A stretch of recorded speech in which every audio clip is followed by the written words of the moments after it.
सब मंदिरों में हिंडोला हो रहा था, हिंडोला उत्सव चल रहा था, ठाकुर जी झूला झूल रहे थे। हमारे वृंदावन में सावन के महीने में सारे मंदिरों में झूला पड़ जाते हैं, ठाकुर जी झूला झूलते हैं। अच्छा, सावन में झूला झूलने का कारण क्या है पता है आपको? सावन में हवा नहीं चलती, लेकिन वातावरण में नमी होती है।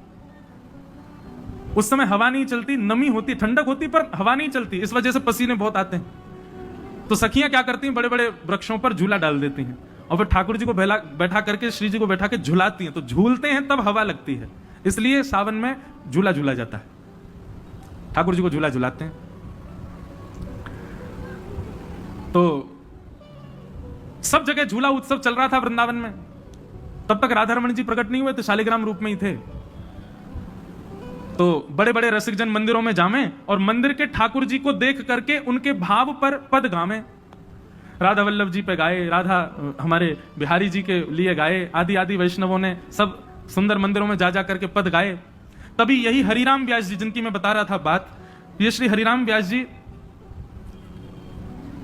राधा रमण जी मंदिर में आए। तब तक राधा रमण जी प्रकट नहीं हुए थे, शालिग्राम रूप में थे। तो शालिग्राम जी झूला झूल रहे थे। तो झूला झूलते हुए ठाकुर जी को देख करके वो गाने लगे, झूले रे झूले मेरो गंडकी नंदन। गंडकी नंदन समझे? नेपाल में एक नदी है गंडकी, वहीं से शालिग्राम जी प्रकट होते हैं। तो शालिग्राम जी गंडकी नदी से आए, इसलिए कौन हो गए? गंडकी नंदन। झूले रे झूले मेरो गंडकी नंदन। श्री गंडकी नंदन ठाकुर जी झूला झूल रहे। अब गंडकी नंदन जैसे ही कहा तो श्री हरिराम व्यास जी, वो गोपाल भट्ट गोस्वामी जी को बड़ी पीड़ा सी हुई।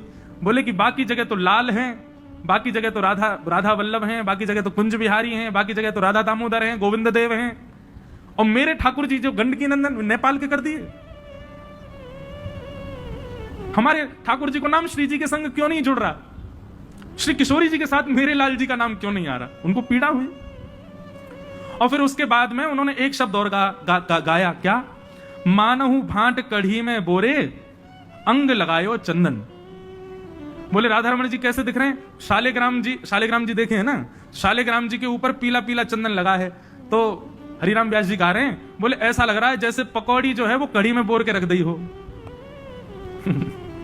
मानहु भटा कढ़ी में बोरे, अंग लगायो चंदन, झूले रे झूले मेरो गंडकी नंदन।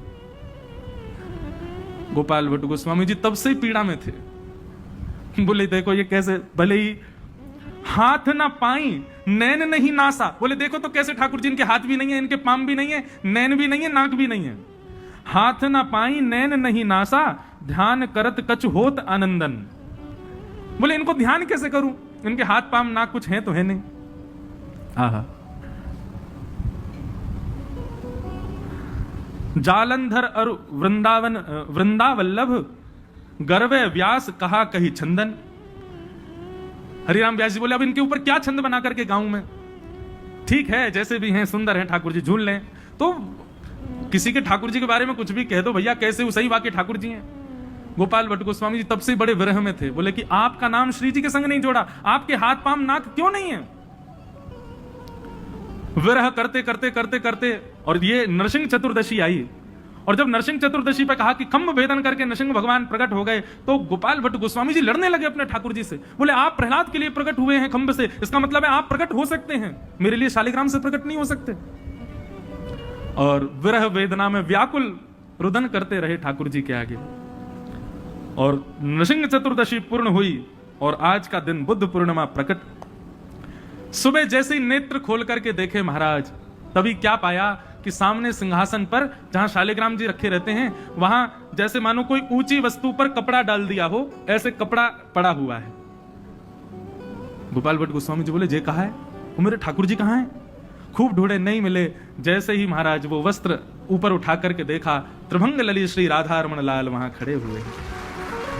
बोलो राधा रमण लाल की, श्री गोपाल भट्ट गोस्वामी जी महाराज की।